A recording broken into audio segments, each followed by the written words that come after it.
الحمد لله رب العالمين.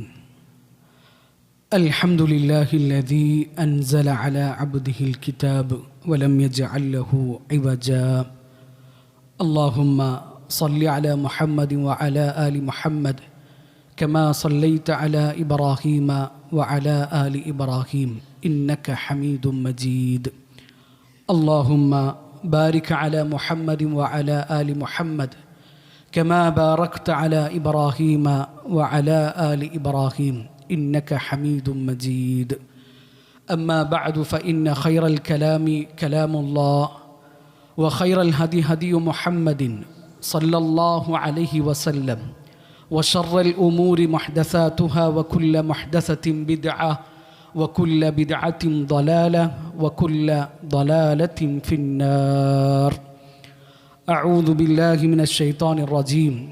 يا أيها الذين آمنوا اتقوا الله حق تقاته ولا تموتن إلا وأنتم مسلمون.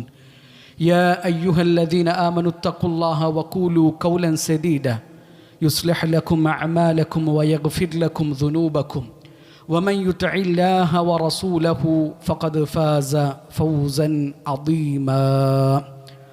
اللهم سبحانك لا علم لنا إلا ما علمتنا إنك أنت العليم الحكيم.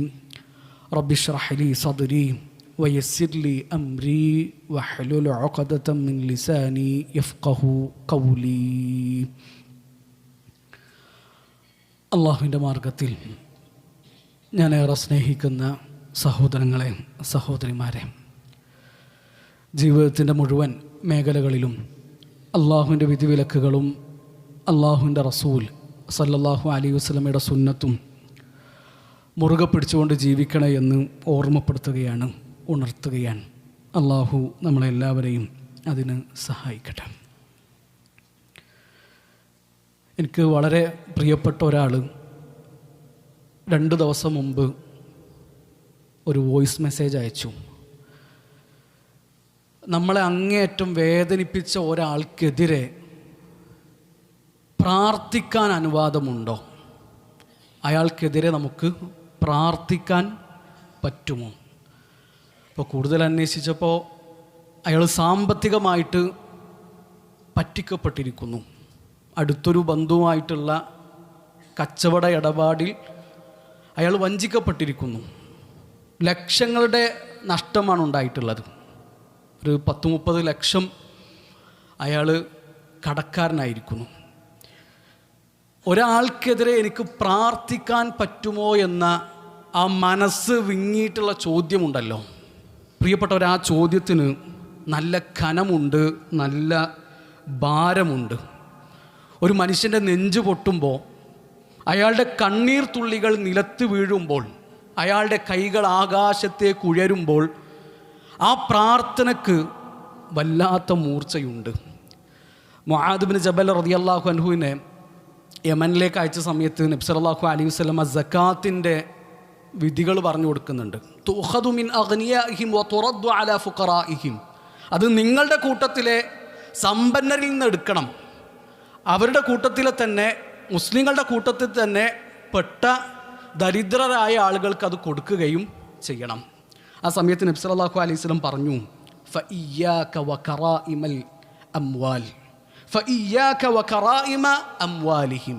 അവരുടെ സ്വത്തിലെ ഏറ്റവും വിശിഷ്ടമായത് മുആദേ നീ സൂക്ഷിക്കണം. സക്കാത്ത് സ്വീകരിക്കുമ്പോൾ അവരുടെ അടുക്കലുള്ള ഏറ്റവും വിശിഷ്ടമായത്, ഏറ്റവും അമൂല്യമായതല്ല ചോദിച്ച് പിടിച്ച് വാങ്ങേണ്ടത്. അത് സക്കാത്ത് കൊടുക്കുന്നവനോട് കാണിക്കുന്ന അക്രമാണ്. സക്കാത്ത് കൊടുക്കുന്നവരെ ഓരോ അടുത്തുള്ള ഏറ്റവും മോശമായതുമല്ല കൊടുക്കേണ്ടത്, അത് സക്കാത്തിൻ്റെ അവകാശികളോട് കാണിക്കുന്ന അക്രമമാണ്. ഇത് രണ്ടും ഒഴിവാക്കാനാണ് നമ്മുടെ ദീന് പറഞ്ഞത്.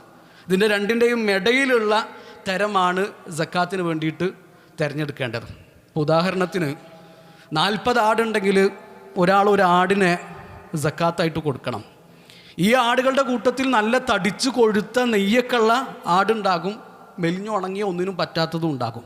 ഇതിനെ രണ്ടിനെയല്ല സക്കാത്തായിട്ട് കൊടുക്കേണ്ടത്, അതിൻ്റെ രണ്ടിൻ്റെയും ഇടയിലുള്ളതാണ് തിരഞ്ഞെടുക്കേണ്ടത്. ഇനി ഒരാൾ മുന്തിയ ഇനം അയാളുടെ ഇഷ്ടപ്രകാരം കൊടുക്കുകയാണെങ്കിൽ അതിൽ വിലക്കൊന്നുമില്ല, വിരോധമൊന്നുമില്ല, നല്ല കാര്യം, അയാൾക്ക് കൂടുതൽ കൂലി കിട്ടും. എന്നാൽ ചോദിച്ച് വാങ്ങി പിടിച്ച് വാങ്ങി എടുക്കാൻ പറ്റൂല. വ ഇയ്യാക വ ഖറായിമ അംവാലിഹിം. എന്നിട്ട് അള്ളാഹുവിൻ്റെ റസൂൽ സല്ലല്ലാഹു അലൈഹി വസല്ലം പറയാണ്, വത്തഖി ദഅവത്തൽ മദ്ലൂം. ആക്രമിക്കപ്പെട്ടവൻ്റെ പ്രാർത്ഥന നീ സൂക്ഷിക്കണം. ഓൻ്റെ വിശിഷ്ടമായ മുതൽ നീ പിടിച്ചു വാങ്ങിയാൽ അത് ഓനോട് കാണിക്കുന്ന അക്രമമാണ്. അവൻ നിനക്കെതിരെ അള്ളാഹുവിലേക്ക് കൈകൾ ഉയർത്തിയാൽ ആ പ്രാർത്ഥന മുആദേ നീ പേടിക്കണം. ഫഇന്നഹു ലൈസ ബൈനഹു വ ബൈനല്ലാഹി ഹിജാബ്. ആ പ്രാർത്ഥനക്കും അള്ളാഹുവിനും ഇടയിൽ മറയില്ല എന്ന് അള്ളാഹുവിൻ്റെ റസൂൽ സല്ലല്ലാഹു അലൈഹി വസല്ലം മുആദ് റളിയല്ലാഹു അൻഹുവിനെ ഓർമ്മപ്പെടുത്തുകയാണ്. അള്ളാഹു ആക്രമിക്കപ്പെട്ടവരുടെ പ്രാർത്ഥനകളിൽ നിന്ന് നമ്മളെയൊക്കെ കാത്തുരക്ഷിക്കട്ടെ. ആ പ്രാർത്ഥനക്ക് നല്ല മൂർച്ചയാണ്, അതിന് നല്ല കനമുണ്ട്, നല്ല ഭാരമുണ്ട്. അള്ളാഹുവിനും ആ പ്രാർത്ഥനക്കും ഇടയിൽ മറയില്ല എന്നാണ് അള്ളാഹുവിൻ്റെ റസൂൽ സല്ലല്ലാഹു അലൈഹി വസല്ലം പറഞ്ഞിട്ടുള്ളത്. നബി സല്ലല്ലാഹു അലൈഹി വസല്ലം മദീന അങ്ങാടി കൂടെ ഇങ്ങനെ നടക്കുകയാണ്. അങ്ങാടിയിലൂടെ നടക്കുമ്പോൾ അവിടെ ധാന്യം കൂട്ടിയിട്ടിട്ടുണ്ട്. ആ ധാന്യത്തിൽ നനഞ്ഞ ധാന്യം താഴെയുണ്ട്. നബി സല്ലല്ലാഹു അലൈഹി വസല്ലം ആ ധാന്യത്തിൻ്റെ ഉള്ളിലേക്ക് കൈയൊന്ന് കടത്തി നോക്കി. അപ്പോൾ ഉള്ളിൽ നനഞ്ഞിട്ടുണ്ട്, പുറത്ത് നനയാത്ത നല്ല ധാന്യമാണ്. അപ്പം അള്ളാഹുവിൻ്റെ റസൂൽ സല്ലല്ലാഹു അലൈഹി വസല്ലം ചോദിച്ചു, മാ ഹാദാ യാ സാഹിബത്ത ആം. ഇതെന്താണ്? ഉള്ളിലുള്ളൊക്കെ നനഞ്ഞിട്ടുണ്ടല്ലോ. അസാബത്ഹു സമാ യാ റസൂലല്ലാഹ്. അത് നല്ല മഴ പെയ്തപ്പോൾ നനഞ്ഞതാണ് റസൂലേ. നബി സല്ലല്ലാഹു അലൈഹി വസല്ലം പറഞ്ഞ ആ നനഞ്ഞ ധാന്യം പുറത്ത് വെക്കണം. അത് ബാക്കിയുള്ളവർ കാണട്ടെ, കണ്ടിട്ട് വാങ്ങുന്നവർ വാങ്ങിയാൽ മതി. മൻ ഗശ്ശ ഫലൈസ മിന്നി. ആര് വഞ്ചന കാണിക്കുന്നുവോ അവൻ എന്നിൽപ്പെട്ടവനല്ല. പിന്നെ എങ്ങനെയാണ് നമുക്ക് ഒരാളെ പറ്റിക്കാൻ പറ്റുക? എങ്ങനെയാണ് ഒരാളോട് സാമ്പത്തികമായ ഇടപാടിൽ നമുക്ക് വഞ്ചന കാണിക്കാൻ പറ്റുക? ജാബിർ ഇബ്നു അബ്ദില്ലാ റളിയല്ലാഹു അൻഹു 2 മാസം യാത്ര ചെയ്തു ഒരു ഹദീസ് കിട്ടാൻ വേണ്ടിയിട്ട്. മദീനയിൽ നിന്ന് ഷാമിലേക്ക് 1 മാസം, ഷാമിൽ നിന്ന് തിരിച്ച് മദീനയിലേക്ക് 1 മാസം. ആ ഹദീസ് കേൾക്കാൻ വേണ്ടിയിട്ട് ഒരു ഒട്ടകത്തെ വില കൊടുത്ത് വാങ്ങി. അബ്ദുല്ലാഹിബിൻ ഉനൈസ് റളിയല്ലാഹു അൻഹു റിപ്പോർട്ട് ചെയ്യുന്ന ഹദീസാണ്. ഹദീസ് ഏതാണെന്നറിയോ? നാളെ മനുഷ്യന്മാരെ അള്ളാഹു ഒരുമിച്ച് കൂട്ടും. യുഹ്ശറുന്നാസു യൗമൽ ഖിയാമത്തി ഉറാതൻ ഗുർലൻ ബുഹ്മ. ഒരു വസ്ത്രം ധരിച്ചിട്ടുണ്ടാവില്ല, ആരും വസ്ത്രം ധരിച്ചിട്ടുണ്ടാവില്ല, എല്ലാവരും വിവസ്ത്രരായിരിക്കും. ചേലാകർമ്മം ചെയ്തിട്ടുണ്ടാവില്ല, അവരുടെ കയ്യിൽ ഒന്നും ഉണ്ടാകില്ല. എന്നിട്ട് അള്ളാഹു അവരോട് വിളിച്ചു പറയുന്നതാണ്, ഫയുനാദിഹിം ബിസൗത്തിൻ യസ്മഉഹു മൻ ബഅദ കമാ യസ്മഉഹു മൻ ഖറബ. അടുത്ത് നിൽക്കുന്ന ആൾക്കാർ എങ്ങനെയാണോ ആ ശബ്ദം കേൾക്കുന്നത് അതേപോലെ തന്നെ അകലെ നിൽക്കുന്ന ആളുകൾക്കും ആ ശബ്ദം കേൾക്കാൻ പറ്റുന്നതാണ്. അള്ളാഹുവിൻ്റെ ശബ്ദമാണത്. അള്ളാഹു ഖിയാമത്ത് നാളിൽ അവൻ്റെ അടിമകളോട് സംസാരിക്കും. അത് നമ്മുടെ അഖീദയാണ്, നമ്മുടെ വിശ്വാസമാണ്.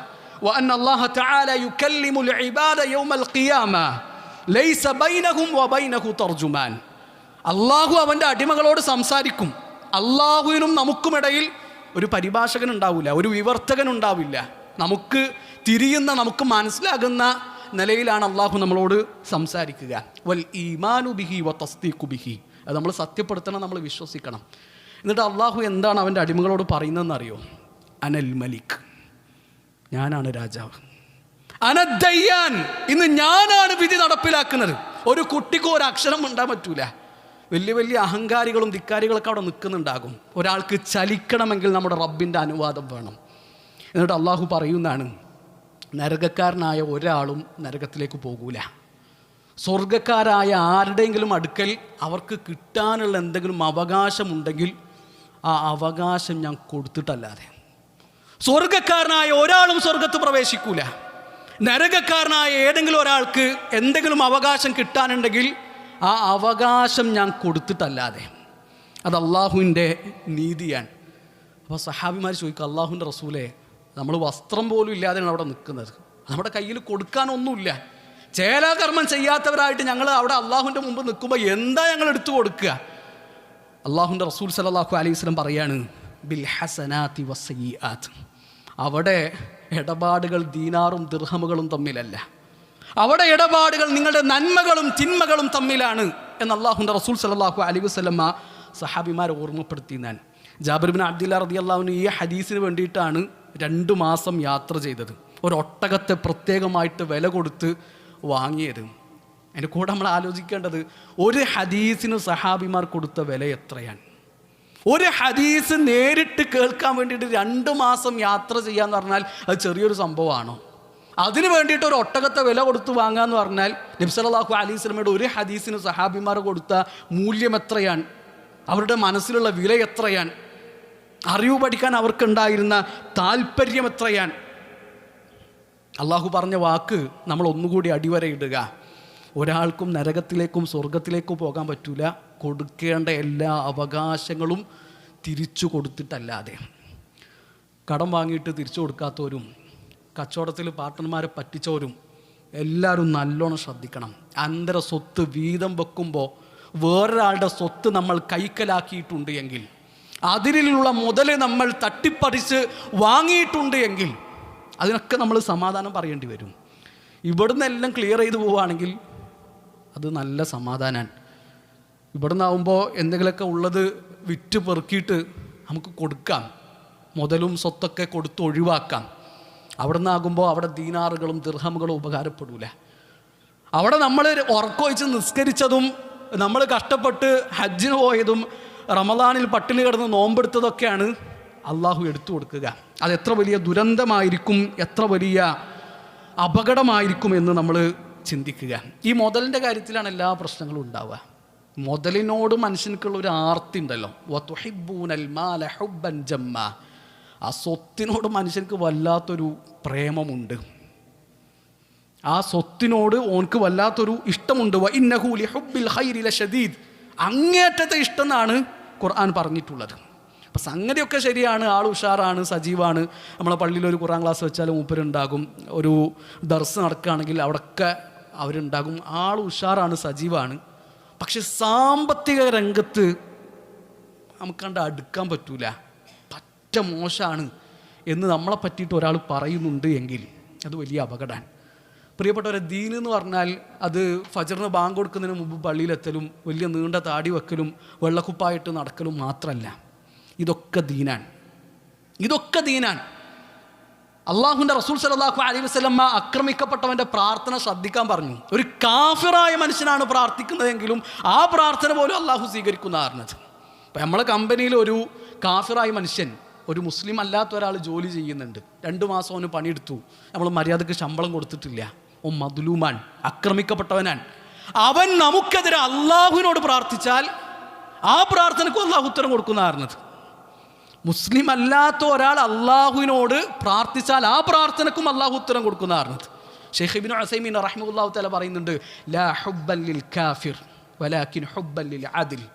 അത് കാഫിറിനോടുള്ള ഇഷ്ടം കൊണ്ടല്ല, അത് അദിലിനോട്, നീതിയോട് അള്ളാഹുവിനുള്ള ഇഷ്ടമാണ്, അള്ളാഹുവിനോടുള്ള ഹുബ്ബാൻ.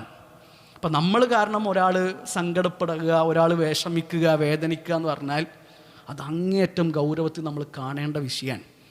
അള്ളാഹുവിൻ്റെ റസൂൽ സല്ലല്ലാഹു അലൈഹി വസല്ലം പറഞ്ഞു, ഇദാ കുൻതും സലാസതൻ, നിങ്ങൾ 3 ആൾക്കാരാണെങ്കിൽ, ഫലാ യതനാജാ ഇസ്നാനി ദൂനൽ ആഖർ, മറ്റോനെ കൂട്ടാതെ നിങ്ങൾ 2 ആൾക്കാർ സ്വകാര്യം പറയാൻ പാടില്ല. മിൻ അജ്ലി അന്ന ദാലിക യുഖ്സിനുഹു, കാരണം അത് മറ്റോൻക്ക് വിഷമമുണ്ടാക്കും, വേദന ഉണ്ടാക്കും എന്നാണ് നബി സല്ലല്ലാഹു അലൈഹി വസല്ലം പറഞ്ഞിട്ടുള്ളത്. അതുപോലും ശ്രദ്ധിക്കാൻ പറഞ്ഞ ഒരു ദീനിൻ്റെ അനുയായികളാണ് നമ്മൾ. പിന്നെ എങ്ങനെയാണ് നമ്മൾ കാരണം വേറൊരാൾ സങ്കടപ്പെടുക, നമ്മൾ കാരണം വേറൊരാൾ വിഷമിക്കുക, നമ്മൾ കാരണം വേറൊരാൾ വേദനിക്കുക, നമ്മുടെ അടുക്കൽ നിന്ന് വേറൊരാൾക്ക് ഹക്ക് കിട്ടാൻ ബാക്കിയുണ്ടാവുക? അതുണ്ടാകാൻ പാടില്ല. അള്ളാഹു ദീനിൻ്റെ നിയമങ്ങൾ മുറുകെ പിടിക്കുന്നവരുടെ കൂട്ടത്തിൽ നമ്മളെല്ലാവരെയും ഉൾപ്പെടുത്തട്ടെ.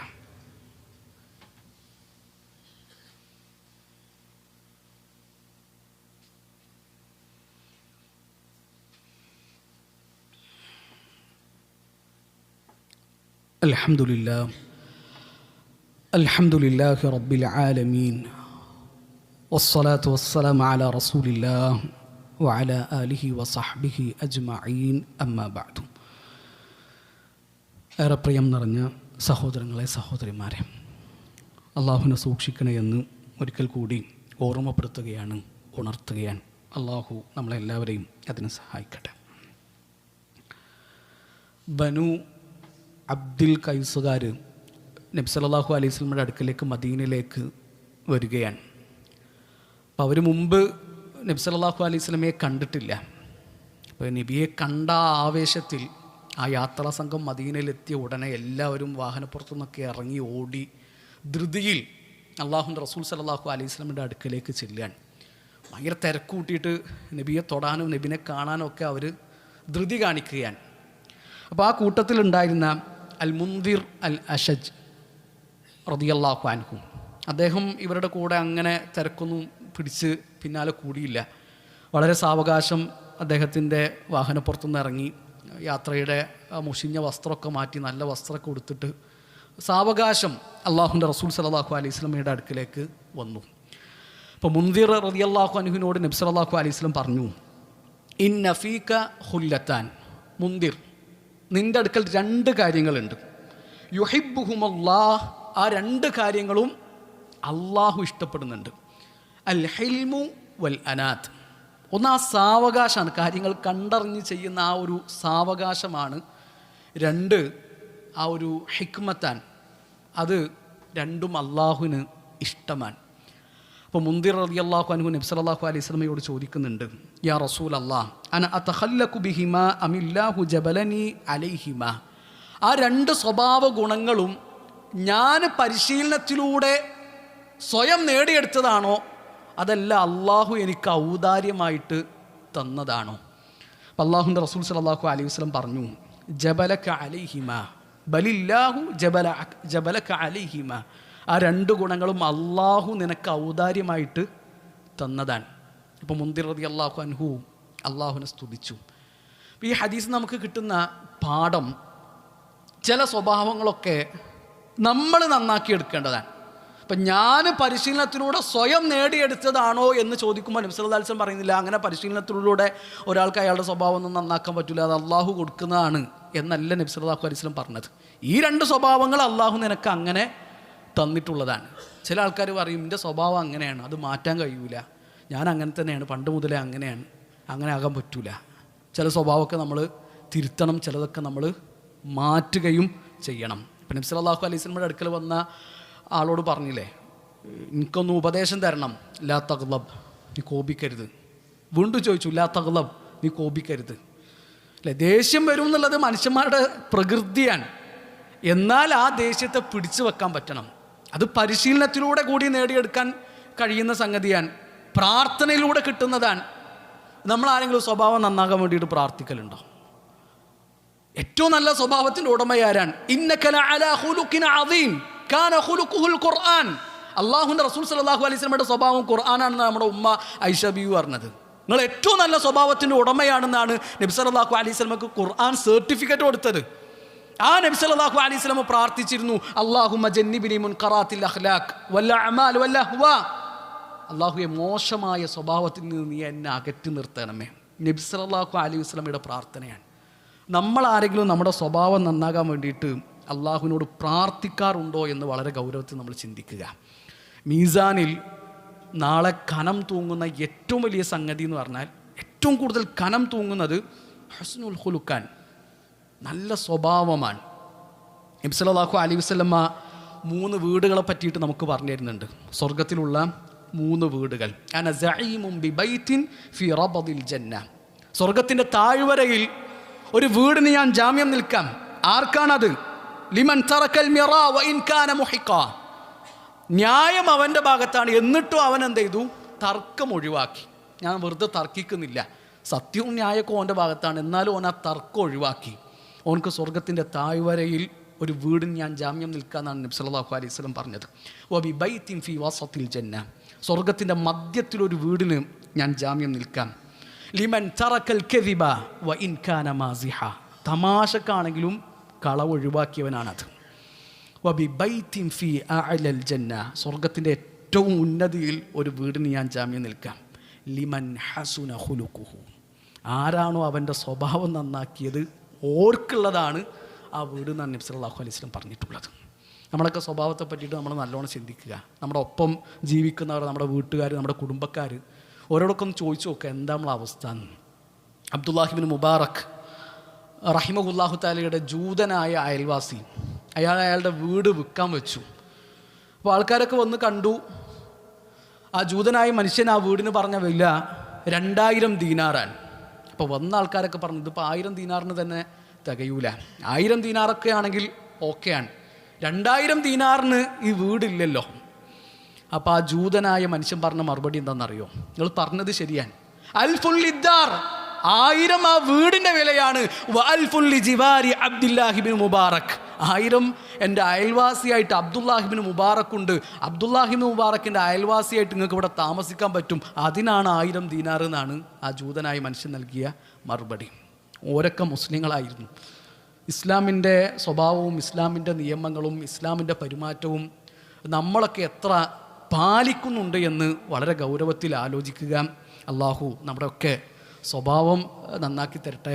പെരുമാറ്റങ്ങളിൽ സൂക്ഷ്മത കാത്തു സൂക്ഷിക്കാൻ അള്ളാഹു നമ്മളെല്ലാവരെയും അനുഗ്രഹിക്കട്ടെ. അള്ളാഹുവെ, ഞങ്ങളിൽ നിന്ന് വന്നു പോയിട്ടുള്ള ചെറുതും വലുതുമായ എല്ലാ തെറ്റുകുറ്റങ്ങളും റഹ്മാനെ നീ ഞങ്ങൾക്ക് പുറത്തു നൽകണമേ.